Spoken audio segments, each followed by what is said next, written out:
صفحہ نمبر 117 میرا جی۔ نذیر اکبر آبادی نے نظم کے ذریعے جس سطح پر فرد اور معاشرے کے درمیان رشتوں کی پہچان کرائی، اس سے اردو نظم عوامی نمائندگی کے شرف سے آشنا ہوئی۔ اقبال نے ان رشتوں کو مذہبی اور مابعد طبیعتی حوالے سے عقیدے کی اس سطح پر پہنچایا جہاں فرد کی آزادی اور عظمت کی ایک نئی دنیا کا ظہور ہوتا ہے۔ ترقی پسند تحریک نے نظم کے ذریعے عام آدمی کی معاشرتی پہچان اور زندگی کرنے کے لیے عملی مسائل اور اس کی طبقاتی شناخت کو محسوس کرا کے قاخ عمرہ کے در و دیوار ہلا دینے کا احساس دلایا۔ ان سب کے برعکس میرا جی کے ہاں فرد کے اندرونی الجھنوں کی دریافت اور ان کے اظہار کو اہمیت دی گئی اور نقش کہن کو مٹانے کے جذبات نمایاں ہیں۔ اس لیے لاتعداد الزامات اور لعن طعن کے باوجود میرا جی جدید اردو نظم کی تاریخ کا ایک بہت بڑا حوالہ ہے۔ ان کی نظمیں نہ صرف اپنے عہد کی بلکہ جدید نظم کا ایک قیمتی اثاثہ ہیں۔ میرا جی کون ہیں؟ میرا جی کا اصل نام محمد ثناء اللہ ڈار تھا۔ ان کے والد منشی مہتاب الدین ریلوے میں اسسٹنٹ انجینئر تھے۔ انہوں نے 2 شادیاں کی۔ پہلی بیوی حسین بی بی سے 2 لڑکے پیدا ہوئے۔ ان کے نام محمد عطا اللہ ڈار اور محمد عنایت اللہ ڈار ہیں۔ حسین بی بی کے انتقال کے بعد منشی مہتاب الدین نے 1910 میں زینب بیگم المعروف سردار بیگم سے شادی کی۔ ان سے 7 بچے پیدا ہوئے۔ ان میں سے ایک ثناء اللہ ڈار یعنی میرا جی بھی ہیں۔ میرا جی 25 مئی 1912 کو لاہور میں پیدا ہوئے۔ ان دنوں ان کے والد گودرا ضلع پنچ محل گجرات کاٹھیادار میں بحیثیت اسسٹنٹ انجینئر ریلوے میں کام کر رہے تھے۔ ان کے والد ملازمت کے سلسلے میں اکثر تبدیل ہوتے رہتے تھے۔ جب میرا جی 6 سال کے ہوئے تو ان کے والد کا تبادلہ احاوہ گڑھ کے دامن میں واقع قصبے ہالول میں ہوا۔ یہیں سے میرا جی نے باقاعدہ تعلیم کا آغاز کیا اور اسکول میں داخل ہوئے۔ ان کی عمر 7 سال تھی۔ چمپارمنر سے 4-5 میل دور اتاوا گڑھ کا پہاڑ تھا جس کی چوٹی پر کالی مندر تھا۔ میرا جی کے صحن سے وہ پہاڑ نظر آتا تھا۔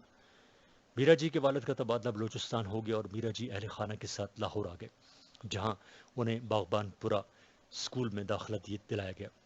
اگرچہ یہ بیان درست نہیں کیونکہ میرا جی سکھر سے فوراً لاہور نہیں آئے بلکہ کچھ عرصہ وہاں ریلوے پنجابی اسکول میں پڑھتے رہے۔ ان کے بھائی کا کہنا ہے کہ میرا جی کو بچپن ہی سے کتابوں کا بڑا شوق تھا۔ صفحہ نمبر 118۔ ان کے پاس جب بھی پیسے ہوتے وہ کتابیں خریدتے، یہاں تک کہ تھوڑے عرصے میں ان کی لائبریری میں 400 کتابیں جمع ہو گئیں۔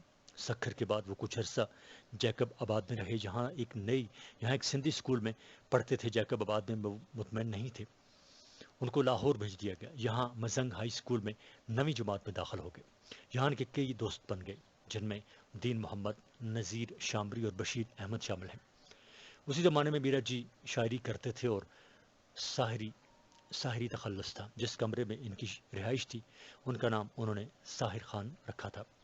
میرا جی اپنے اشعار اور مضامین میں پمفلٹ کی صورت میں خوش خط لکھتے اور آخر میں لکھتے، ہینڈ پرنٹنگ پریس میں چھپا اور ساحر خانہ سے شائع ہوا۔ میرا جی جب میٹرک میں پہنچے تو وہ واقعہ پیش آیا جس نے انہیں محمد ثناء اللہ ڈار سے میرا جی بنا دیا، یعنی ان کی ملاقات میرا سین سے ہوئی۔ میرا سین سے ان کی ملاقات کے بارے میں کئی روایتیں ہیں۔ وجی الدین احمد کے مطابق جب میرا جی میٹرک میں تھے تو ایک دن وہ واقعہ پیش آیا۔ وہ اور اسلم سوز پنجاب یونیورسٹی کے ہاکی گراؤنڈ میں بیٹھے ہوئے تھے۔ ان کی قریب سے 2 بنگالی لڑکیاں میرا سین اور پروتما داس گپتا گزریں۔ اسی لمحے ان کی زندگی میں تبدیلی آ گئی۔ شاہ امرتسری نے اسے ذرا مختلف طریقے سے بیان کیا ہے۔ جب وہ میٹرک میں پڑھتے تھے تو مزنگ میں ایک بنگالی افسر آ کر رہے۔ ان کی ایک سانولی سلونی لڑکی تھی جس کا نام میرا سین تھا۔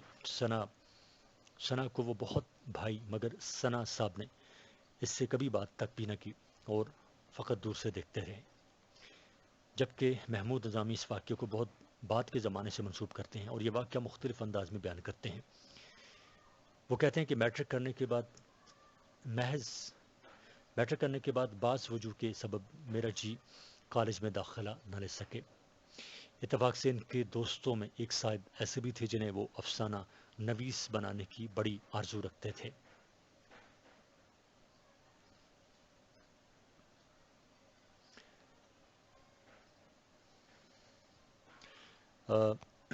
میٹرک کرنے کے بعد بعض وجوہ کے سبب میرا جی کالج میں داخلہ نہ لے سکے۔ اتفاق سے ان کے دوستوں میں ایک صاحب ایسے بھی تھے جنہیں وہ افسانہ نویس بنانے کی بڑی آرزو رکھتے تھے۔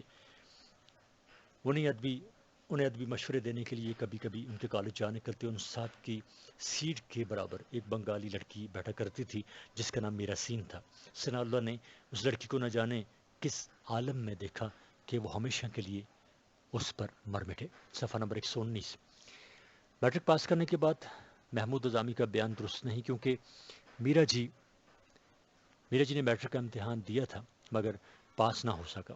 شاید احمد دلوی نے میرا سین کی ملاقات کو کچھ یوں بیان کیا ہے: میرا جی کے ایک ہم جماعت کا مکان کناٹ کالج لاہور سے ملا ہوا تھا، صرف ایک دیوار بیچ میں تھی۔ میرا جی اور ان کے چند اور ہم جماعت اس گھر میں جمع ہوتے، پیتے پلاتے اور دیوار میں ایک سوراخ کر کے اس میں کالج کی لڑکیوں کو تکا کرتے۔ انہی لڑکیوں میں میرا سین بھی تھی جس پر میرا جی لوٹ گئے۔ میرا سین سے میرا جی کی پہلی ملاقات 20 مارچ 1932 کو ہوئی۔ اس کے بعد کالج میں اسے دیکھا۔ جب میرا سین کالج سے گھر جاتی تو میرا جی کچھ فاصلے پر پیچھے لگے رہتے اور اسے گھر پہنچاتے۔ جب تک لاہور میں رہے ان کا یہی معمول رہا، اس سے اظہار عشق نہ کر سکے۔ ایک دن راستے میں اس سے روک کر کہا کہ مجھے آپ سے کچھ کہنا ہے۔ تھوڑی دیر رکنے کے بعد وہ آگے بڑھ گئی۔ اس خاموش رد عمل نے ان کی شخصیت کو بدل ڈالا۔ وہ ثناء اللہ ڈار سے میرا جی بن گئے۔ میرا سین کو ان کی سہیلیاں میرا جی کہا کرتی تھیں۔ ثناء اللہ نے اپنے لیے بھی نام منتخب کر لیا۔ اب ان کا یہ معمول بن گیا تھا کہ اکثر میرا سین کے گھر کے سامنے سے گزرتے اور دور سے رنگدار ساڑیوں کو لٹکا ہوا دیکھتے اور شعر کہتے۔ انہوں نے میرا سین کے گھریلو ملازم سے واقفیت پیدا کر دی تھی اور یوں میرا سین کی ایک ایک مصروفیت سے باخبر رہنے لگے۔ ان سارے بیانات سے ظاہر ہوتا ہے کہ میرا جی خاموشی سے اس کے پیچھے چلتے رہتے۔ دراصل میرا جی کے اظہار عشق کا اپنا ایک الگ طریقہ تھا۔ ان کے طبیعت میں ہر کام کے کرنے کا ایک انداز تھا جس نے عشق کے لیے الگ راستہ ڈھونڈا۔ انوار النجم کے مطابق میرا جی کے اظہار کا طریقہ میرا سین کی فہم سے بالا تر تھا، اس لیے کہ وہ ایک الگ تمدن و تہذیب کی پیداوار تھی۔ یہ واقعات 1937 اور 38 کے ہیں۔ اس خاموش عشق نے ان کے اندر ایک الاؤ روشن کر دیا تھا۔ اپنی طبیعت کی بے چینی کو چھپانے کے لیے ایک طرف میرا کا نام اپنایا، دوسری طرف مطالعے میں پناہ ڈھونڈی جس سے ان کو کچھ ذہنی سکون ملا۔ صبح ہوتے ہی کتابوں کا بستہ لیے یونیورسٹی گراؤنڈ میں نکل جاتے، پڑھتے رہتے یا پرانی انارکلی کی دکان پر چلے جاتے۔ اس دکان کا نام انہوں نے نشچے رکھا ہوا تھا۔ مطالعے کا جنون بھی حد سے زیادہ بڑھ گیا تھا۔ صلاح الدین احمد لکھتے ہیں: لائبریری کے پنڈت جی نے ایک مرتبہ مجھے اشارہ کر کے بتایا تھا کہ میں نے اپنی 50 سالہ ملازمت میں کتابوں کے بڑے بڑے کیڑے دیکھے ہیں، لیکن مطالعے کا جو ذوق و شوق اس لمبے بال والے لڑکے میں دیکھا ہے اس کی مثال میرے حافظے میں موجود نہیں ہے۔ صفحہ نمبر 120۔ اسی دوران حلقہ ارباب ذوق کا قیام عمل میں آیا۔ میرا جی اس میں شامل ہو گئے۔ اسی وقت وہ بسنت سہانے کے نام سے بھی لکھا کرتے تھے۔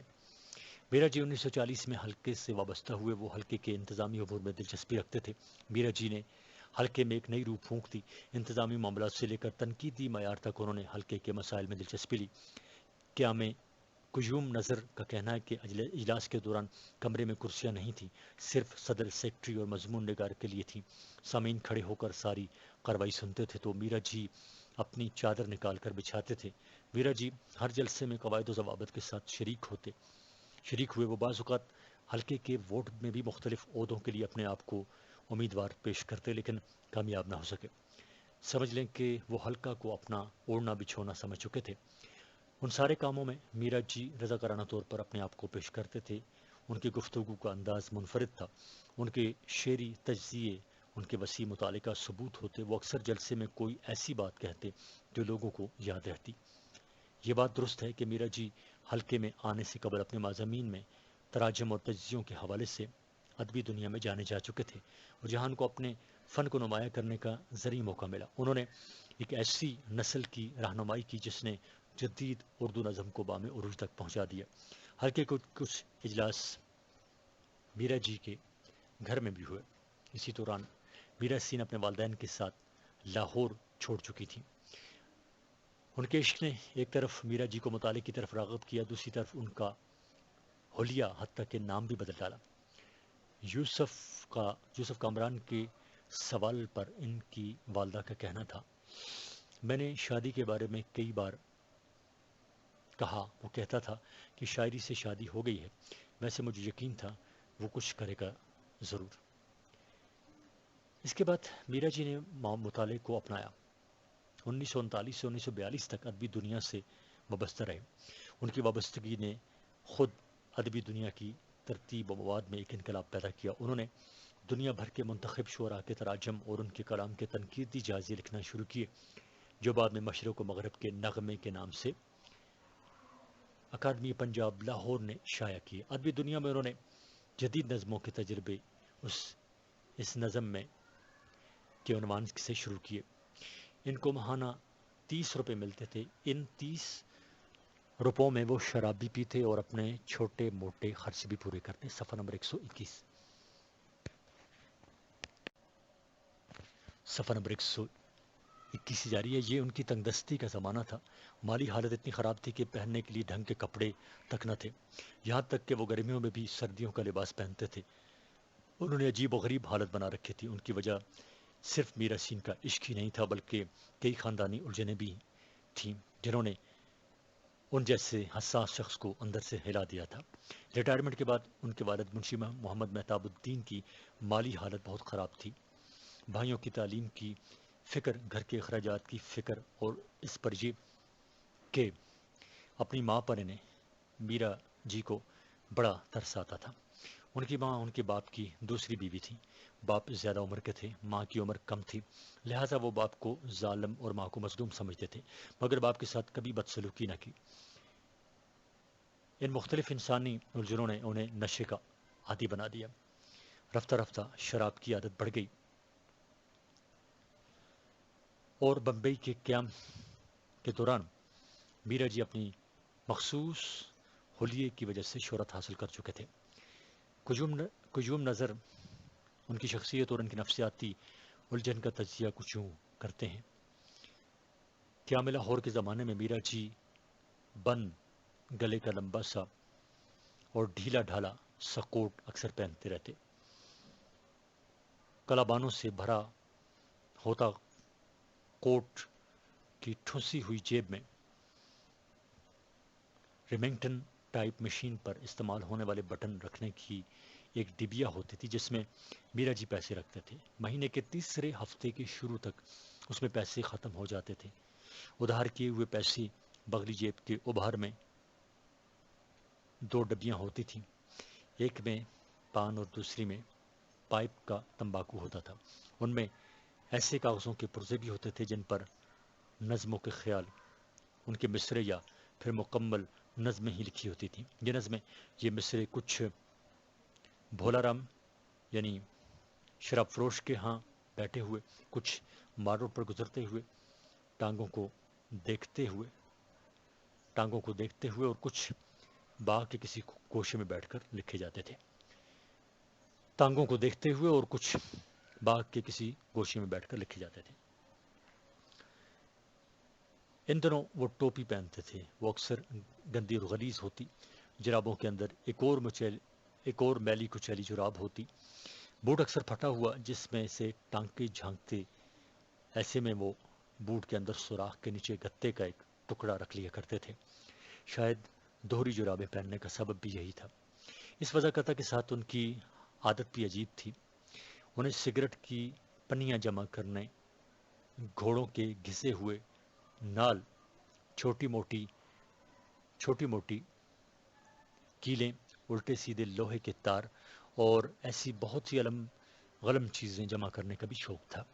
راستے میں صفحہ نمبر 122۔ راستے میں چلتے چلتے انہیں کسی قسم کی کوئی چیز نظر آ جاتی تو وہ بلا تکلف اسے اٹھا لیتے اور اپنے بیگ میں ڈال لیتے یا اپنے ہاتھ میں تھامے ہوئے اخباروں کے بنڈل میں لپیٹ لیتے۔ صفحہ نمبر 122۔ 1942 میں ادبی دنیا سے الگ ہو کر انڈیا ریڈیو چلے گئے۔ محمود نظامی ان کو 150 روپے کی ماہانہ تنخواہ دلاتے تھے، لیکن میرا جی اپنی لاابالی طبیعت کی وجہ سے جلد ہی اس مشکل ملازمت سے الگ ہو گئے۔ ماہنامہ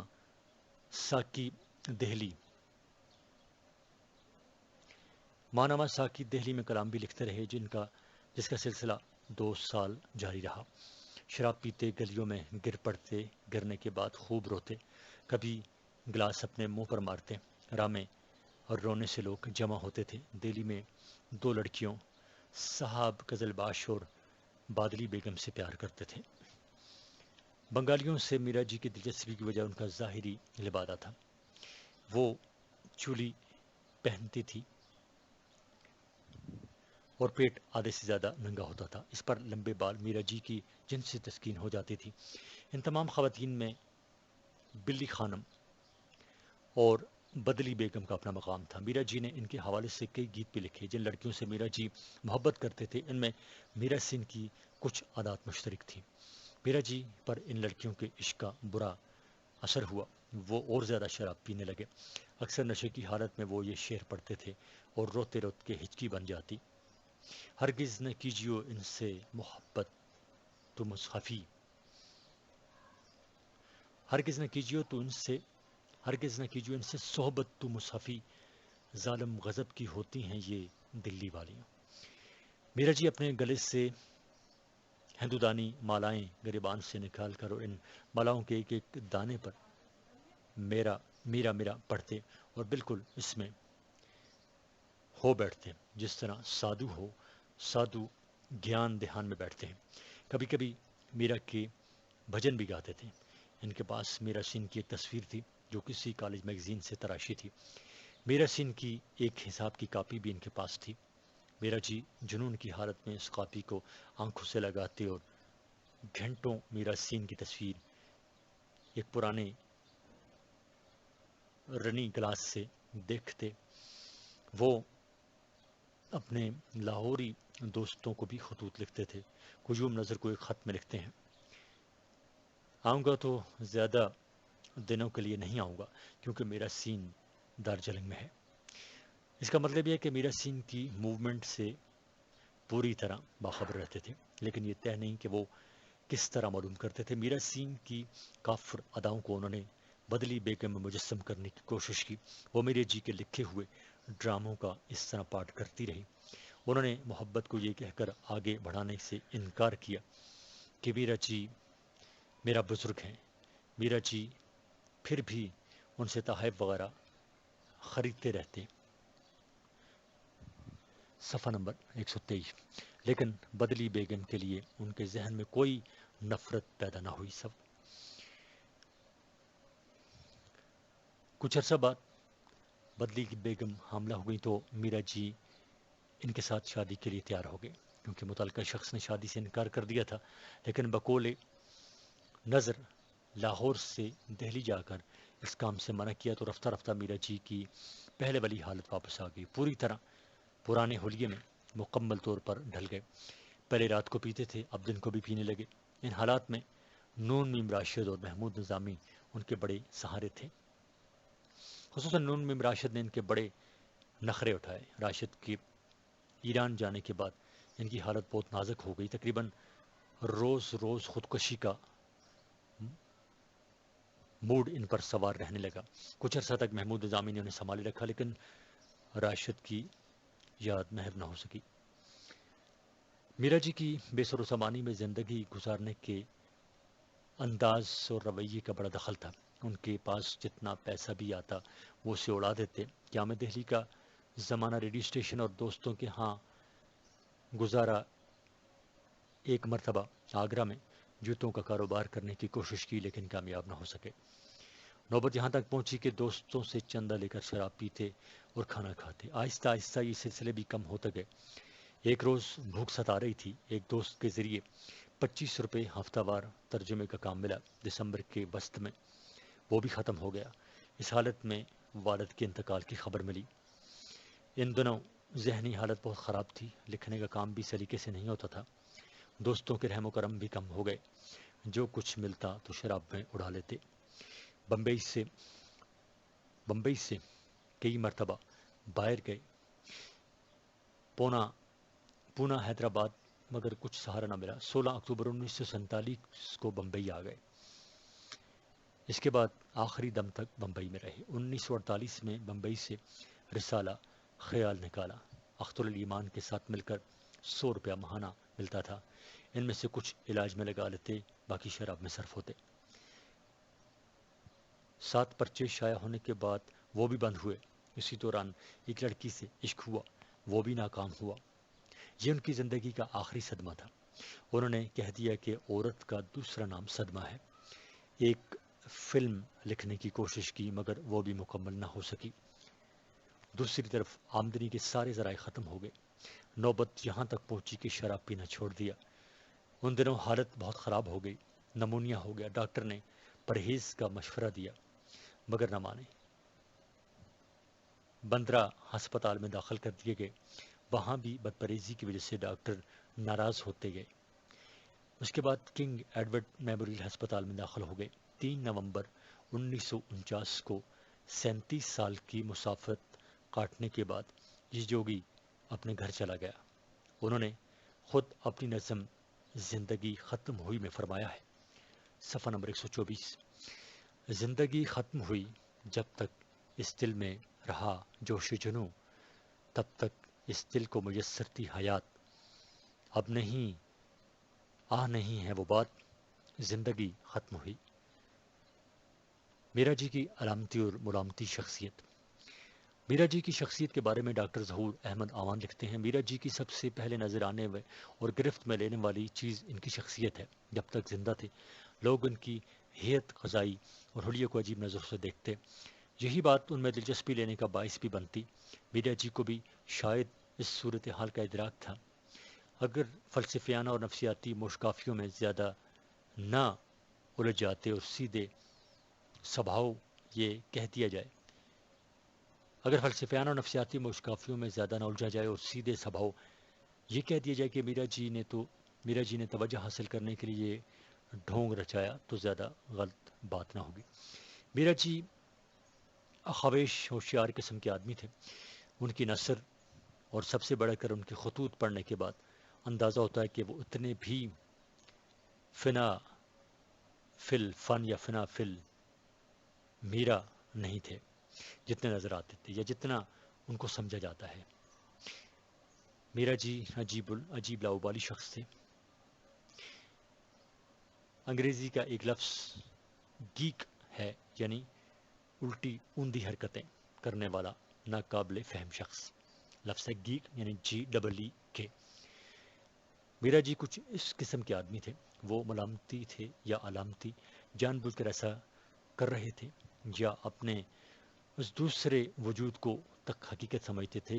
اس کا تجزیہ بہت سے لوگوں نے کیا ہے۔ وہ اپنے دوست عبداللطیف کو 21 اکتوبر 1946 کے ایک خط میں لکھتے ہیں، میں دلی چھوڑ کر بمبئی کے گرد و نواح میں ہوں، پہلے دفتر کی میزوں پر سوتا تھا، اب فرش پر بڑا جوان ہوں، خود کو کبھی معمولی اور کبھی پہنچا ہوا بڑا فقیر تصور کرتا ہوں، اور دنیا شاید مجھے بھکاری سمجھتی ہے۔ سچ ہے، سماج کے فرائض جس طرح دنیا نہیں سمجھتی یا جس طرح میں نہیں سمجھتا یا جس طرح میں انہیں سمجھتا ہوں، پورے نہیں کیے، لیکن میں نے اپنی جسمانی زندگی سے زیادہ جس قدر ذہنی زندگی بسر کی ہے اس کا لحاظ کسے ہوگا۔ صفحہ نمبر 125۔ میں دنوں، مہینوں، بلکہ بعض دفعہ ایک ڈیڑھ برس تک نہیں نہایا کرتا۔ بعض دفعہ خالی پیٹ شراب پینے سے صبح مجھے اپنا بستر خود گیلا محسوس ہوتا ہے۔ ان کا اصل حلیہ کیسا تھا، یہ جاننے کے لیے خلیل صحافی کے کلمی خاکی کا یہ اقتباس پڑھیے۔ ان کی ذات عام آدمی کے لیے ایک افسانہ بن کر رہ گئی تھی۔ ان کا حلیہ اور ان کی حرکات و سکنات ایسی تھیں کہ یوں معلوم ہوتا تھا انہوں نے سلسلہ ملامتیہ میں بیعت کر لیا ہے۔ لمبے لمبے بال، بڑی بڑی مونچھیں، گلے میں 101 موٹے دانوں کی 2 گز لمبی مالا، شیروانی جس کی کوہنیاں ہمیشہ پھٹی ہوئی ہوتی تھیں، اوپر نیچے 3 پتلونیں، اوپر کی جب میلی ہوگی تو نیچے کی اوپر اور اوپر کے نیچے بدل جاتی۔ شیروانی کی دونوں جیبوں میں بہت کچھ ہوتا تھا، کچھ دھلے ہوئے چیتڑے، ایک پائپ کاغذ میں، پائپ کا دیسی تمباکو، پان کی ڈبیا، ہومی پیتھک دوائیں، کاغذوں اور بیازوں کا پلندہ، بغل میں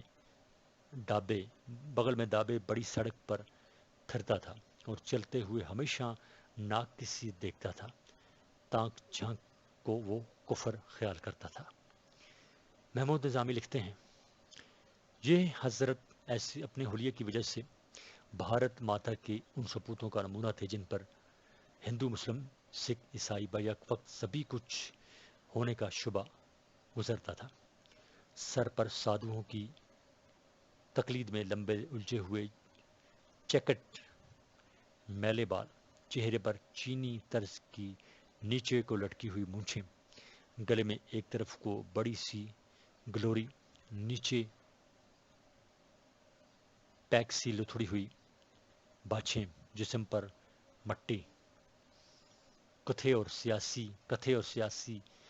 سیاہی کے دبوں سے اٹی ہوئی بوسیدہ سی شیروانی، اس کے نیچے ٹخنوں سے اوپر تک الٹی ہوئی مہری کی میلی کچیلی پتلون، اور اس سے اور نیچے ایک گندا خستہ حال فل بوٹ، اور پھر ہاتھ میں ایک ٹوٹی پھوٹی سائیکل۔ میرا جی کو پاگل، فراڈ، غلیظ، پتہ نہیں کن کن ناموں سے پکارا گیا۔ وہ بھی کسر اس باب میں نہیں چھوڑتے تھے، کھانے میں نمک اور میٹھا ملا کر کھاتے، موسیقی کا علم تھوڑا بہت رکھتے تھے، مگر راگ جے ونتی سنتے تو وجد طاری ہو جاتا۔ صفحہ 126۔ سر پھوڑنے اور دھاڑے مار مار کر رونے لگتے۔ حالانکہ بقول شاہد احمد دہلوی سمجھتے خاک نہ تھے، اس تمنا بالید کے رسیا تھے، اپنی اس دستکاری پر انہیں ناز بھی تھا جسے وہ قید مقام سے آزاد گردانتے تھے۔ آسانی کے لیے پتلون کی باہیں جیب کے نیچے سے استر کاٹ کے پھینک دیا تھا۔ اوندھی حرکتیں کر کے خوش ہوتے۔ پونا کے ایک مشاعرے میں جس میں جوش جگر فراق بھی موجود تھے، یہ آئے تو حاضرین کی طرف پیٹ کر لی اور نظم نگری نگری پھر مسافر کا گھر کا رستہ بھول گیا پڑھ کر چلے گئے۔ میرا جی کو لوگ باولا کہتے تھے، مگر اس کے باوجود ان کو کسی نے اونچا بولتے، بدزبانی کرتے یا بھپتیاں سہنے کے باوجود کسی سے سخت بات کرتے نہیں سنا۔ اپنی وضاحت درست نہ تھی، مگر لکھائی صاف ستھری اور واضح تھی۔ موٹے نب سے صحیح نشست کے حروف لکھتے، لوہے کے 3 چھوٹے چھوٹے گولے ہاتھوں میں لیے پھرتے تھے، جہاں سگریٹ کی ڈبی دیکھی اٹھا لی، اس میں سے چاندی کی پنی نکال کر ڈبی پھینک دی، پھر اس میں اپنی گولیوں کو اوپر تہ بتہ چڑھانا شروع کر دیا۔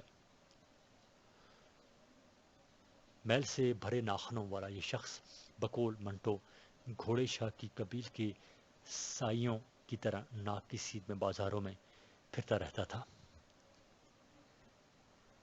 اس کی شخصیت ٹکڑوں میں بٹی، یعنی جگسا پزل کی سی تھی، جس کے ہاتھ میں جتنا ٹکڑا آتا وہ بقیہ ٹکڑوں کی تلاش میں نکل کھڑا ہوتا۔ کسی کو سارے ٹکڑے نہیں ملتے، حتیٰ کہ خود میرا جی کے پاس بھی سارے ٹکڑے ایک وقت میں جمع نہیں ہوئے۔ میرا جی کا گھر بار، دفتر، ٹھکانہ، حتیٰ کہ ایڈریس تک کوئی نہ تھا۔ ان کو خطوط ہمیشہ دوسروں کی معرفت ہی سے ملتے رہتے۔ کسی بیٹھک، برآمدے، میز پر کاغذوں کے پلندے سر کے نیچے رکھ کر سو گئے۔ کبھی کرشن چندر کے گھر کے اوپری حصے میں جا لیے، جس نے بلایا، بٹھایا، کھلایا، پلایا، اس کے پاس چلے گئے، علاج اپنا وہ ساتھ پھراتے تھے۔ ہومیوپیتھک دوائیوں کی شیشیاں پیسے آئے تو خود خرید کر بے تحاشا پی لی، نہیں تو مانگ تانگ کر پی لی، شراب کے لیے بڑی رسوائیاں برداشت کی، مارے کھائیں، گالیاں سنیں۔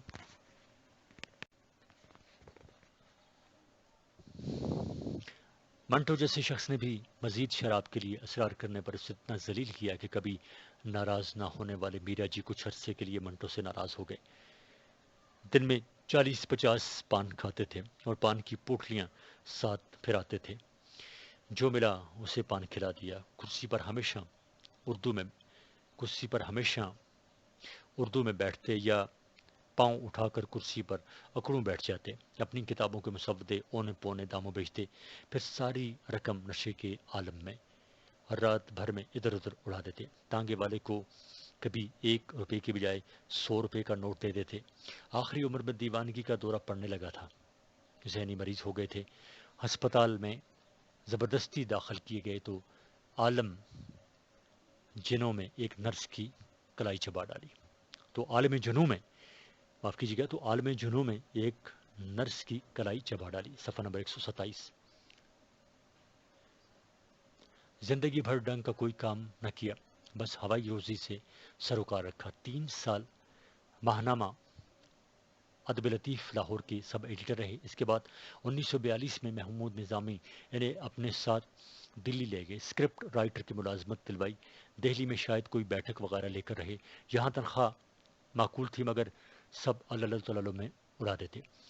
دہلی میں انہوں نے دوستوں کے اصرار پر زندگی کے اطوار بدلنے کی شعوری کوشش بھی کی۔ صاف ستھرے کپڑے پہنے، بال کٹوائے، نہائے دھوئے، مونچھیں کٹوائی، مگر پھر جلد ہی اپنی اصلی جون میں آ گئے۔ وہ جس ثناء اللہ ڈار کو مار کر بیرا جی بن چکے تھے، اس ثناء اللہ کو زندہ کرنا ان کے بس کی بات نہ تھی۔ لاہور میں حلقہ ارباب ذوق کے روح رواں تھے، اس کی دامے درمے قدمے سخن خدمت کرتے رہے۔ ایک یہی کام تھا جسے سلیقے اور سنجیدگی سے وہ کرتے تھے۔ دہلی آئے تو حلقے کی شاخ یہاں بھی قائم کر کے رہے۔ دہلی میں ان کی زندگی سنورنے کا آخری موقع تھا۔ یہاں چند عورتوں سے دل لگانے کا سلسلہ بھی چلایا مگر انہیں کسی نے منہ نہیں لگایا۔ ایک عورت کا قرب حاصل کرنے کی کوشش کی تو اس نے صاف کہہ دیا کہ بس میرا سین کے عشق کا بھوت اتر گیا ہے۔ یہ سنا تو بدک گئے۔ ایک اور لڑکی سے دوستوں نے ان کا سمبند کرانے کی کوشش کی تو وہ یہ کہہ کر چلی گئی کہ ہم تو میرا جی کو اپنا بزرگ سمجھتے ہیں۔ عشق کے لیے 2 کرداروں کی ضرورت ہوتی ہے۔ میرا جی نے ایک ہی کردار سے دونوں کام لیے، خود ہی عاشق تھے، خود ہی معشوق تھے۔ میرا کرتے خود میرا جی بن گئے تھے۔ وہ غالباً ادب و فن میں رانجھا راجا کردینی میں آپ رانجھا ہوئی کی واحد کلاسیکل مثال بن گئے تھے۔ انہوں نے ہندی شاعری کا گہرا مطالعہ کیا۔ انہوں نے اس شاعری کو اس لیے پسند کیا کہ اس میں عشق کا اظہار عورت کی طرف سے ہوتا ہے۔ میرا جی بھی جنس کے معاملات میں انفعالی کیفیت کا متوالا ہو گئے تھے، اس لیے انہوں نے ایک طرح سے آٹو جنسیت کے توسط سے ہم جنسی کا عمل شروع کر دیا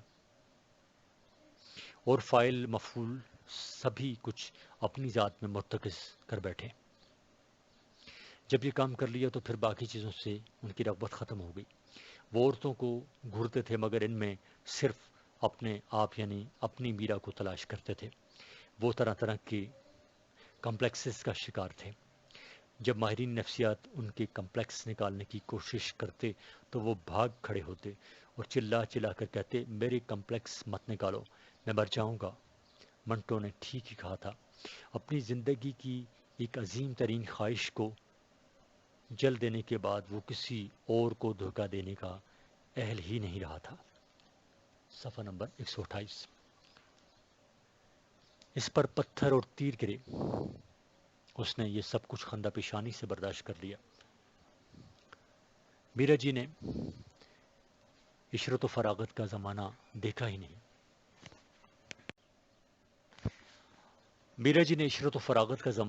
نہیں۔ زندگی بھر دکھ درد کی وادیوں میں لڑکتا رہا، کھانا مانگ کر ڈھیٹ بن کر بن بلایا مہمان بن کر کھا لیا، شراب تک مانگ کر یا چھین کر پی لی، کبھی داڑھی بڑھا لی، کبھی صفا چٹ کر دی، کبھی چپل کا ایک پیر درست تو دوسرا مرمت طلب، مگر رسی سے بندھا گرمیوں کے موسم میں بھاری فوجی برساتی صبح و شام کندھے پر ڈالے، پھر نہ اس پر یہ دھن بھی سوار کے ایک دن ریڈیو میں اسٹیشن ڈائریکٹر بن کر دم لوں گا، لیکن ایسا نہ ہو سکا۔ گویا انہوں نے میر کی طرح تمام عمر میں ناکامیوں سے کام لیا۔ اپنی جنس کی اپنی جنس کی مانگوں کے فطری انداز کو جھٹلانے کے بعد وہ خود فریبی کا شکار ہو گئے۔ اس خود فریبی کو انہوں نے اوٹ بنا لیا، جس کے پیچھے چھپ کر وہ یہ سمجھتے کہ وہ دوسروں کو دھوکہ دے رہے ہیں، مگر معاملہ الٹا ہو گیا۔ لوگوں کو تو ان کی اصل شخصیت اصل حالت میں نظر آئی۔ خود میرا جی یہ سمجھتے رہے کہ لوگ اصل صورتحال سے باخبر نہیں۔ میرا جی کی شخصیت بے شمار رنگوں کا دلچسپ آئینہ خانہ ہے۔ آڑے ترچھے رنگدار بے رنگ میلے گندے، جب تک ان سب رنگوں کو دیکھا اور سمجھا نہ جائے تو میرا جی کی شخصیت کا کوئی سرا ہاتھ نہیں آتا۔ میرا جی کی شخصیت کو سمجھنے کے لیے بنیادی سوال یہ ہے کہ کیا میرا جی کی ظاہری ہیئت قضائی محض ایک ڈرامہ تھی، یا انہیں خود بھی معلوم نہیں تھا کہ وہ کیا کر رہے ہیں؟ واضح لفظوں میں سارا عمل شعوری تھا یا لاشعوری؟ اکثر لوگوں کا خیال ہے کہ کچھ تو میرا جی کے اپنے اندر ہی خود کو نمایاں کرنے کا جذبہ تھا، اور ان کے دوستوں نے داستان کو ایسا رنگ دیا کہ وہ ایک افسانوی کردار بن کر رہ گئے۔ اس کا سب سے زیادہ نقصان خود میرا جی کو ہوا کہ لوگوں نے ان کی تخلیقات کو اسی مخصوص کردار کے حوالے سے سمجھنے کی کوشش کی، جس کا یہ نتیجہ نکلا کہ ان کے معنی محدود ہو کر رہ گئے۔ میرا جی پر سب سے بڑا الزام یہ لگایا جاتا ہے کہ انہوں نے اپنے اور اپنی شاعری کے گرد جنسی غلاظتوں کا ڈھیر جمع کر لیا تھا۔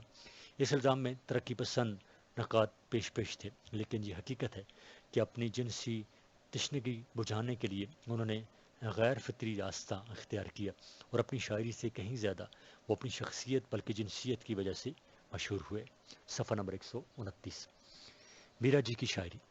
میرا جی اپنے رسیلے گیتوں، اپنی کنایاتی نظموں اور اپنے بے قافیہ اشعار کی ابہامی کیفیتوں کے اعتبار سے اردو کی شعری ادب میں ایک منفرد مقام رکھتے ہیں، اور اس امر سے کون انکار کر سکتا ہے کہ اردو میں نظم نے قافیہ اور نظم آزاد کا فروغ اور اس کے وسیلے سے پیچیدہ اور تاثرات، شدید جذبات اور نازک محسوسات کا اظہار بڑی حد تک میرا جی کے گوناگون شعری تجربات کا مرہون منت ہے۔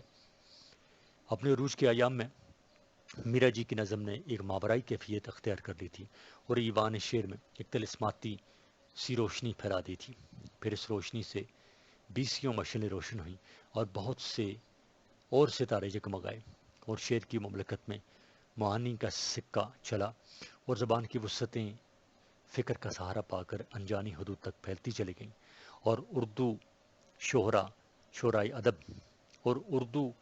شعر و ادب میں میرا جی بہت بڑے نفسیاتی شاعر کی حیثیت سے زندہ ہے، اور اس کی یہ حیثیت اور اس کا یہ امتیاز رہتی دنیا تک باقی رہے گا۔ میرا جی اس لیے مشکل شاعر ہیں کہ وہ عام شاعروں سے مختلف ہیں۔ ہم مخصوص قسم کی شاعری کے عادی ہو چکے ہیں۔ ہمارے ہاں شاعری کو سنجیدہ عمل کے طور پر نہیں لیا گیا، صرف لطافت سمجھا گیا۔ شاعری کو فلسفے سے الگ کر کے ایک الگ چیز بنا لیا گیا۔ ہماری شاعری کا مذہب پہلے عشق تھا۔ میرا جی نے اسی روایت کو توڑتے ہوئے ایک نئی روایت شروع کی۔ انہوں نے ہندوستانی روایت سے الگ مگر ہندوستانی تہذیب کو اجاگر کیا۔ شاعری کی نئی روایت تک پہنچے بغیر میرا جی کو نہیں سمجھا جا سکتا۔ میرا جی کا موضوع معاشرہ نہیں بلکہ فرد ہے، فرد کی داخلیت ہے۔ وہ فرد کے خالق کی تلاش کرتے ہیں۔ میرا جی جس وقت شاعری کر رہے تھے اس وقت ترقی پسند تحریک عروج پر تھی۔ میرا جی کے ہاں داخلیت تھی، جبکہ ترقی پسندوں کے ہاں خارجیت تھی۔ میرا جی نے ترقی پسندوں کی خارج کردہ چیزوں کو سامنے رکھا۔ وہ اس دنیا کی زندگی کو چھوڑ کر دوسری دنیا کی طرف جاتے ہیں جہاں سایہ اور ویرانس ہے۔ وہ ایک تصوراتی انسان تھے، تخیل سے مالا مال تھے۔ ظاہری طور پر انہوں نے اپنی تہذیب، اپنے ملک کی اشیاء، مٹی، زمین سے محبت نہیں کی بلکہ اپنی چیزوں سے محبت کی۔ ان کی روح میں موجود تھی بلکہ اپنی چیزوں سے محبت ان کی روح میں موجود تھی. ان چیزوں کی محبت کی وجہ سے ان کے ہاں تہذیب سے وابستگی پیدا ہوئی. میرا جی کے بہت سے اقوال اس بات کی نشاندہی کرتے ہیں. دراصل ہندو تہذیب و تمدن سے محبت کی وجہ بھی میرا سین کی محبت تھی. اس کا مزہ ایسا بن گیا تھا، ان کا مزاج ایسا بن گیا تھا، لاشعور میں پہلے سے ماضی کی سوزش بھی موجود تھی. اس لیے کہ میرا سین ایک چنگاری ثابت ہوئی. وہ اپنی ذات کی دریافت کے لیے ماضی میں پناہ لینا چاہتے تھے. راج رانی وہانی پروہت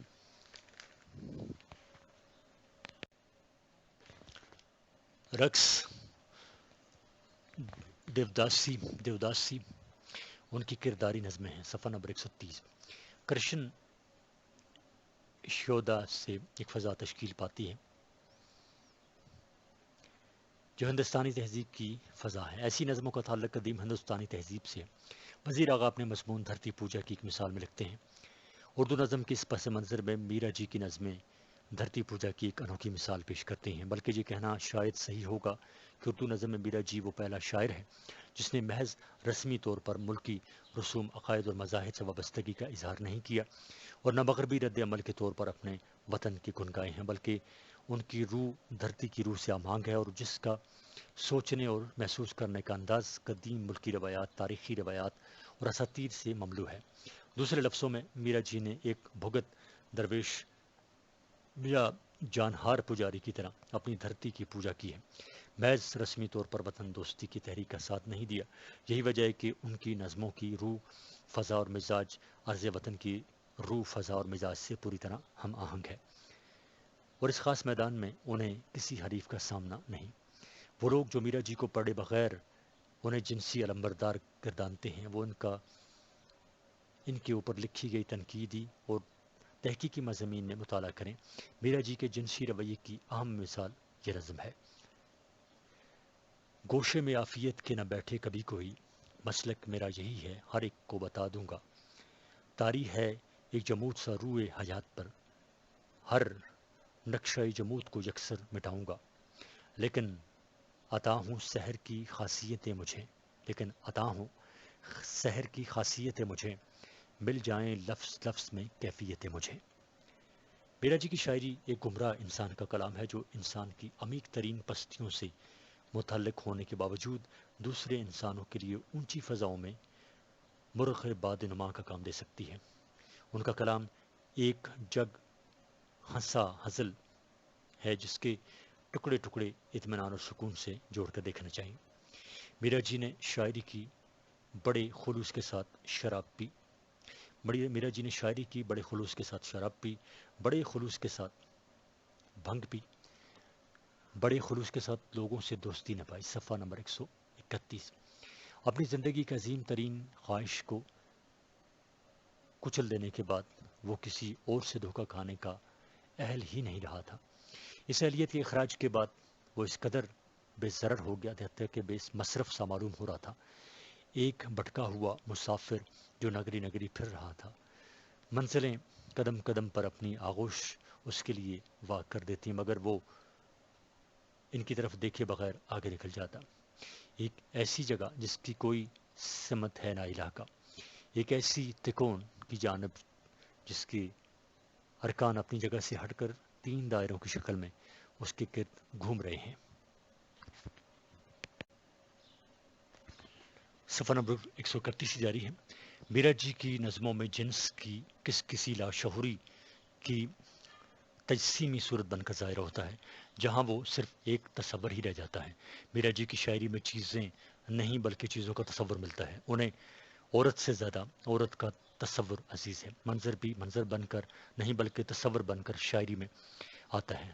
نظم لب جوئے یار سے ایک مثال دیکھیے: ایک ہی پل کے لیے بیٹھ کے پھر اٹھ بیٹھی، آنکھ نے صرف یہ دیکھا کہ نشتریت ہے، یہ بصارت کو نہ تھی تاب کہ وہ دیکھ سکے کیسے تلوار چلی، کیسے زمین کا سینہ ایک لمحے کے لیے چشمے کی مانند بنا.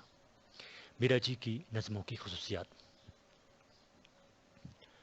نمبر 1، میرا جی نے نظم کی ایک سطحی معنویت کو ہمہ جہت بنایا۔ 2، میرا جی نے نظم کو خارجی حقیقت نگاری سے نکال کر انسان کے باطن میں اتار دیا۔ 3، میرا جی نے نظم کو جو اب تک زیادہ تر دل اور جذبے کی ترجمان تھی، ذہن کے افسردہ گوشوں سے آشنا کرایا۔ شاید اسی وجہ سے نظم کے پرانے کارکنوں کی نظم سے ایک جھٹکا سا لگا۔ 4، میرا جی نے ملارمے کے تتبع میں نظم کے ابلاغ کی پہلی سطح کو گہری علامتوں اور استعاروں سے اس طرح ڈھانپ دیا کہ پہلی نظر میں ابلاغ کا مسئلہ پیدا ہو گیا۔ 5، میرا جی نے اخلاقیات کے اس کھوکھلے پن کو جو رومانی شہرا کے توسط سے ان تک پہنچا تھا رد کر دیا تھا۔ اس وجہ سے انہیں جنس زدگی، بیمار ذہنیت، فراریت، شکست خوردگی، انفرادیت پسندی اور غیر سماجی ذہن کے تانے برداشت کرنا پڑے۔ صفحہ نمبر 132۔ 6، سپرد میر کی سادگی کے سحر کو غالب کی عقلی شاعری نے ایک ایسا ذائقہ بنا دیا تھا کہ غزل کی روایت اور مضبوط ہو گئی اور اس کا اثر نظم پر بھی پڑا۔ میرا جی نے نظم کے مزاج کو ترقی پسند تحریک کے دھارے سے بھی الگ کیا، یوں نظم نئے ذائقوں سے آشنا ہو گئی۔ 7، نظم کے فن فکر، تکنیک، اسلوب اور ہیئت کی ایک بڑی تبدیلی میں سب سے اہم کردار میرا جی کا ہے۔ 8، میرا جی کی نظموں میں ڈرامائی و مکانی فاصلے مٹے ہوئے نظر آتے ہیں۔ ماضی، حال اور مستقبل ایک دوسرے سے اس طرح ضم ہوتے، الگ ہوتے اور پھر دور ہوتے نظر آتے ہیں کہ ان کی قوت متخیلہ اور فنی ہنرکاری و چابک دستی کی داد دینا پڑتی ہے۔ 9، میرا جی نے نظم کو ذات کی اسلوب کا ذریعہ اظہار بنایا اور اس سے خاص لہجے میں منفرد احساسات، تاثرات، الگ زبان اور لفظیات کی مختلف لغات عطا کی۔ 10، میرا جی نے شرر کی طرح محض قافیہ ردیف کی آزادی، عظمت اللہ کی طرح مشکل پسندی اور تصدق حسین خالد کی طرح صرف ہیئت کے تجربے نہیں کیے، بلکہ موضوع کی داخلیت اور مزاج کو ہیئت میں اس طرح سمویا کہ دروں بینی سے اظہار تک نظم کی ایک الگ دنیا وجود میں آ گئی۔ میرا جی کی شاعری کے اہم موضوعات۔ نمبر 1، ویشنو بھکتی تحریک کے اثرات۔ ویشنو بھکتی تحریک دکن سے شروع ہوئی اور اس کا پہلا علمبردار رامانند تھا۔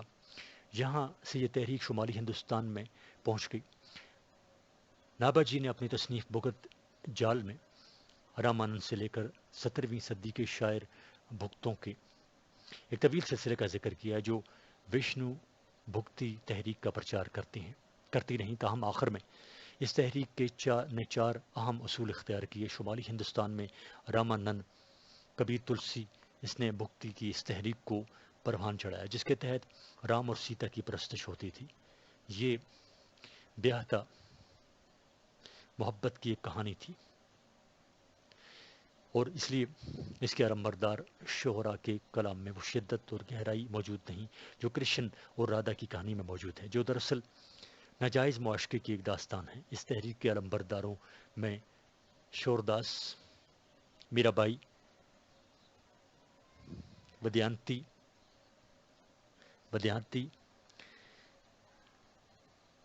چنڈی داس، تکارام، ناما دیو اور پریم نندا کے نام مشہور ہیں۔ بھکتی تحریک کی تیسری صورت شیر کی پوجا تھی اور چوتھی صورت شکتی کی پوجا کے روپ میں ظاہر ہوئی۔ صفحہ نمبر 133۔ میرا جی کی نظموں کے مطالعے سے وشنو بھکتی تحریک کے 2 پہلو زیادہ اہم ہیں اور یہی 2 پہلو میرا جی کو بھی مرغوب تھے۔ ان میں سے ایک تو کرشن اور رادھا کی محبت سے متعلق ہے۔ کرشن ایک چرواہا تھا اور رادھا ایک بیاہتا شہزادی تھی اور ان کی محبت ملن اور سنجوگ سے کہیں زیادہ فراق اور دوری اور مفارقت کی محبت تھی۔ پھر جہاں ملن کے سمے آتا تھا وہاں کہانی کا وہ پہلو زیادہ نمایاں ہوتا تھا۔ ویشنو بھکتی تحریک میں جنسی پہلو کو نمایاں کرنے کی اس روش کی ایک بڑی وجہ یہ تھی کہ ہندوستان ایک زرخیز خطہ تھا اور یہاں وہی علامتیں رائج ہو سکتی تھیں جو زرخیزی اور پیدائش سے متعلق تھیں۔ خود رادھا اور کرشن کے سلسلے میں دیکھیے، کرشن کا رنگ نیلا ہے اور نیلا رنگ آسمان کا ہے۔ دوسری طرف رادھا میں مور کا رقص، کومپل کی لچک اور ہرنی کی لپک ہے، اور یہ تمام باتیں زمین کے متعلق ہیں۔ پھر رادھا کا رنگ بھی زمین کا ہی رنگ ہے۔ دراصل کرشن اور رادھا کا ملاپ زمین و آسمان کا ملاپ ہے۔ آسمان سے سورج کی روشنی بھی آتی ہے اور برکھا کی رحمت بھی، اور ان دونوں چیزوں پر ہندوستان کی زراعت کا ہمیشہ سے انحصار رہا ہے۔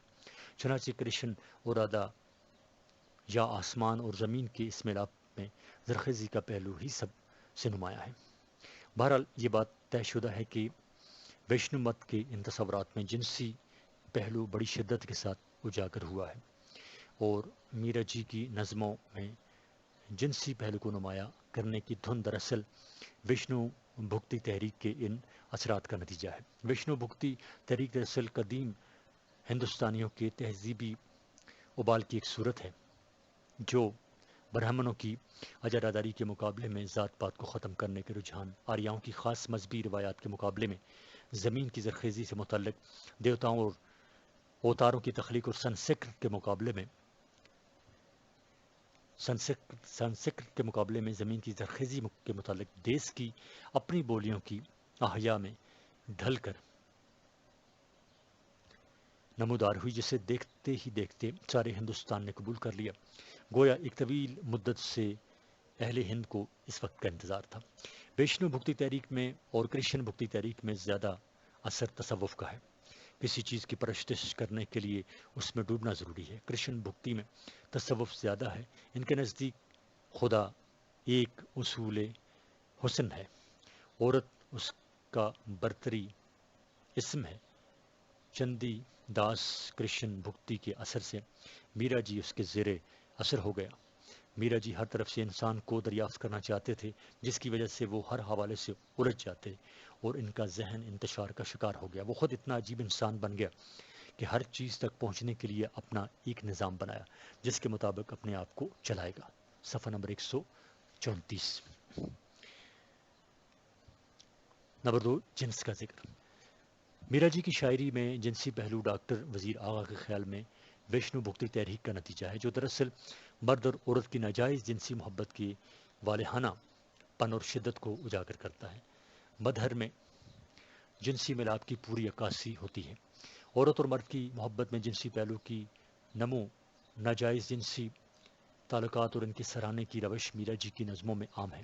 مثلا میرا جی کی نظم حرامی دیکھیے، جس میں شاعر نے ناجائز تعلقات کے ثمر کو زندگی کا حاصل قرار دیا ہے۔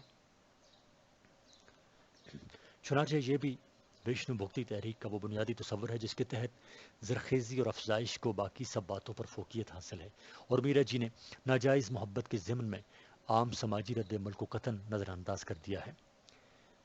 قدرت کے پرانے بھیدوں میں جو بھید چھپائے چھپ نہ سکے، اس بھید کی تو رکھوالی ہے۔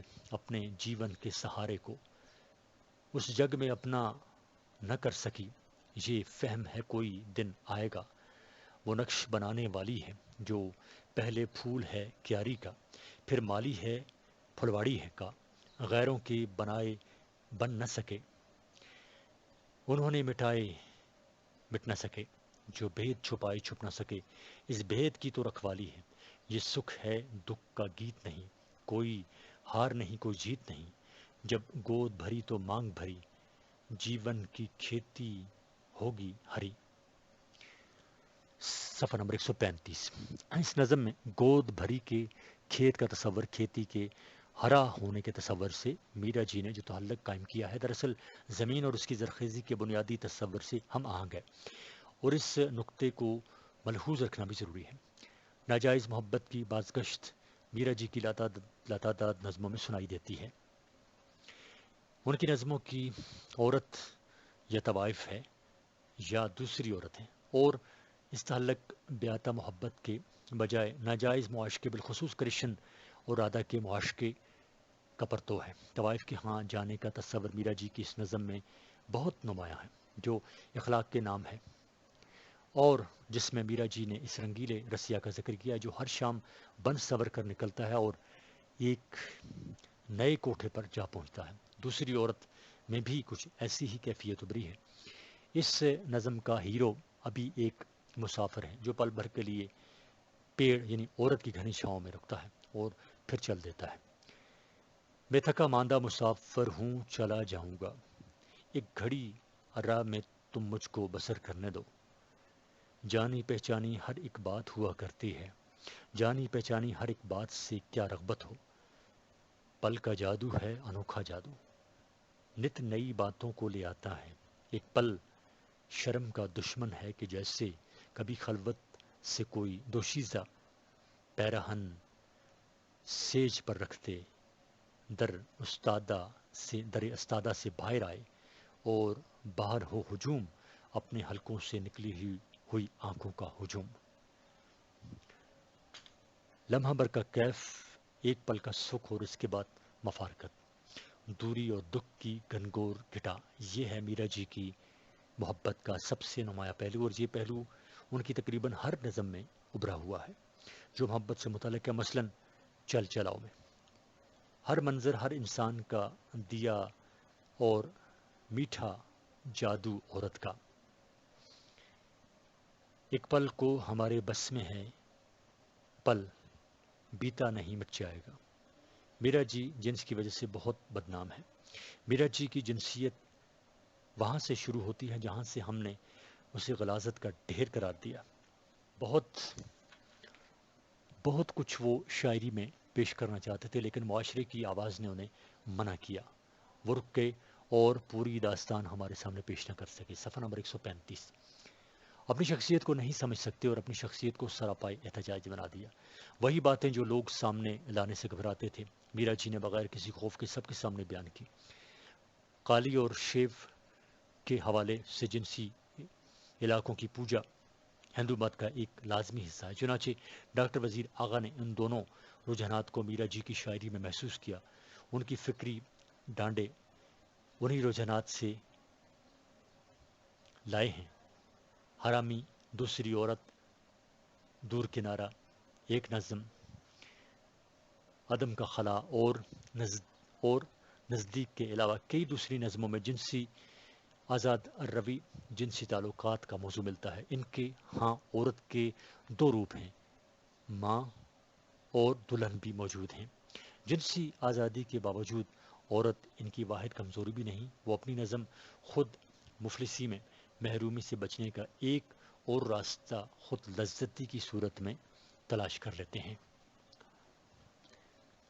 جوانی میں ساتھی ہے جو اس طرح نہیں کوئی اس کا علاج، مگر ایک عورت کھلے نہ مجھ پر وسیلوں کا باب، ملے جب نہ چاہت کا تاج تو پھر کیا کروں میں، مگر کیوں رہے سارے خیر کا، اور تسکین کو جب بھی ڈھونڈے میرا دل خودی میں، خیالوں میں تسکین کو ڈھونڈا کیے۔ ڈاکٹر جمیل جالبی لکھتے ہیں، تصورات کی سطح پر میرا جی بالکل اکیلے ہیں، وہ خواب کے رسیاں ہیں، سپنوں کے گیانی ہیں، اور ان کی شاعری کا تانا بانا خوابوں سے بنا ہے۔ صفحہ نمبر 137۔ 3۔ تصور۔ میرا جی کو اشیاء سے زیادہ ان کے تصور عزیز تھے۔ خود میرا سین بھی ایک تصوری ہے۔ بہت سے نقاد میرا سین کو میرا جی کی نظموں کا لاشعوری موڑ قرار دیتے ہیں، لیکن میرا جی کے ہاں ایک شعوری وجود سے زیادہ کچھ نہیں۔ میرا سین تو صرف ایک علامت ہے، مگر اس علامت کے کئی زاویے ہیں، ان میں سے ہر زاویہ ایک الگ کمپلیکس رکھتا ہے۔ میرا جی نے ایک علامت سے مکمل فکری اور فنی نظام قائم کیا کہ بیک وقت کئی فکری دھارے ایک ساتھ ان کی نظموں میں متحرک اور رواں دواں ہیں۔ میرا جی ماضی میرا جی کے یہاں ایک مستقبل کے طور پر نئے معنی استغراق کے ساتھ سامنے آتا ہے۔ وزیر آغا نے میرا جی کی نظموں کو ماضی پرستی کی اس روش کو یونگ کے نظریے اجتماعی لاشعور کے حوالے سے دیکھنے کی کوشش کی ہے۔ وہ کہتے ہیں، میرا سین کی ہستی محض اس لاشعوری رجحان کی کو جنبش میں لانے کا موجب بنی، اور میرا جی نے اپنی نظم کے وسیلے سے صدیوں پرانی وابستگی اور پوجا کے رجحان کو کاغذ پر منتقل کر دیا۔ جب سب دنیا سو جاتی ہے میں اپنے گھر سے نکلتا ہوں، بستی سے دور پہنچتا ہوں، سونے راستوں پر چلتا ہوں، اور دل میں سمجھتا ہوں کیا کام میرا اس جنگل میں، کیا بات مجھے لے آئی ہے اس خاموشی کے منڈل میں۔ میرا جی کہ ہاں ٹھوس چیزیں نہیں بلکہ صرف تصور ہیں۔ بندوبست میں ہندو مت میں بھی چیزوں سے زیادہ تصور نظر آتا ہے۔ میرا جی کہ ہاں جنس نظر نہیں آئے گی، گوشت سے بنی ہوئی عورت نظر نہیں آئے گی، کہیں ٹانگ، کہیں بازو، اور کہیں لہلہاتا لباس نظر آتا ہے۔ میرا سین سے میرا جی نے بات نہیں کی تھی، اس لیے یہ تصور بن گیا تھا۔ ایک چیز اگر تخیل بن جائے تو ذہن میں آنے والی ساری چیزیں تخیل بنتی جائیں گی۔ اس ضمن میں میرا جی کے چند نظموں کی مثالیں دیکھیے۔ لو آدھی رات دلہن کی طرح شرماتی تھی، اب آ ہی گئی، ہر ہستی پر اب نیند کی گہری ہستی چھائی خاموشی، ہر ہستی پر اب نیند کی گہری مستی چھائی خاموشی، کوئل بولی اور رات کی اس تاریکی میں ہی دل کو دل سے ملائے ہیں۔ صفحہ نمبر 138۔ پریمی پریتم، ہاں ہم دونوں ایک ہی پل کے لیے بیٹھ کے پھر اٹھ بیٹھی، آنکھ نے صرف یہ دیکھا کہ نشائے بت ہے، یہ بصارت کو نہ تھی تاب کہ وہ دیکھ سکے کیسے تلوار چلی، کیسے زمین کا سینہ ایک لمحے کے لیے چشمے کی مانت بنا۔ 4 ماضی پرستی۔ میرا جی ماضی پرست انسان ہیں، وہ ٹھوس حقائق سے آنکھیں بند کر کے دیومالائی عہد میں زندہ رہنا چاہتے ہیں۔ یہ رائے کلی طور پر درست نہیں، کیونکہ اندھیرے اور اجالے کے تضاد و تصادم کو جو احساس عام ذہن کے لیے قابل قبول سچائی ہے، میرا جی اس سے گریز نہیں کرتے۔ میرا جی کہ ہاں یہ دونوں ایک دوسرے کے لیے لازم و ملزوم ہیں، اس لیے کہ میرا جی ماضی پرست ہونے کے ساتھ ساتھ جدید خیالات، احساسات اور نئے رجحانات کا خیر مقدم کرتے ہیں۔ جہاں میں اور بھی تھے مجھ سے تم سے بڑھ کے کہیں، جو اجنبی تھے جنہیں اجنبی ہی رہنا تھا۔ یہ پوری سچائی ہے جو میرا جی کے باطن اور ظاہر دونوں میں تیقن کے ساتھ اپنی پہچان کراتی ہے۔ میرا جی کے ہاں یاسیت، حزن و ملال اور میٹھے میٹھے درد کی کسک کبھی کبھی ایک تڑپ میں بھی بدلتی محسوس ہوتی ہے، اور مسرت کی تلاش میں مسرت کا خوف بن کر ان کے سامنے انجانے خدشوں کی دنیا آباد کر دیتا ہے۔ مثلا میں ڈرتا ہوں مسرت سے، کہیں یہ میری ہی ہستی کو پریشان کائناتی نغمہ مبہم میں الجھا دے، کہیں یہ میری ہستی کو بنا دے خواب کی صورت۔ صفحہ نمبر 139۔ میری ہستی ایک ذرہ، کہیں یہ میری ہستی کو چکھا دے کہرے عالم تاب کا نشہ، ستاروں کا علم بردار کر دے گی مسرت میری ہستی کو، اگر پھر سے اسی پہلی بلندی سے ملا دے گی تو میں ڈرتا ہوں کہیں یہ میری ہستی کو بنا دے خواب کی صورت، میں ڈرتا ہوں مسرت سے۔ مسرت کی تلاش کے گرد لپٹا ہوا مسرت کا یہ خوف کیسا ہے۔ زندگی اپنی پوری شدت آمیز تلخیوں، یاسیت، حزن و ملال اور درد کے ساتھ میرا جی کی میراث ہے، اور وہ اسے رد نہیں کرتے۔ ان کے نزدیک اگر انسانی زندگی سے درد کی میراث چھین لی جائے تو آدمی محض دیوتا رہ جاتا ہے۔ 5 دوری۔ زمانہ حال میں اپنے داخلی کردار کو سمجھنے اور پہچاننے کے لیے میرا جی کے ہاں ماضی کے محل کی کنجی موجود تھی، لہذا وہ ہر چیز کو دور رکھ کر دیکھنے کے عادی ہو گئے، یہاں تک کہ اپنی محبوبہ میرا سین کو بھی انہوں نے اتنی دوری سے دیکھا کہ اس کا کوئی بھی واضح نقش ان کی کسی نظم میں نہ ابھر سکا۔ جس طرح دور کھڑے سبز پربت اسے زیادہ عجیب دکھائی دیتے تھے، اس طرح جب انہوں نے میرا سین کو ماضی کے گہرے دھندلکوں میں دھکیل دیا تو میرا سین نہ رہی، بلکہ کہیں راہدہ، کہیں بادل، کہیں دریا، کہیں ساغر اور کہیں پربت بن گئی۔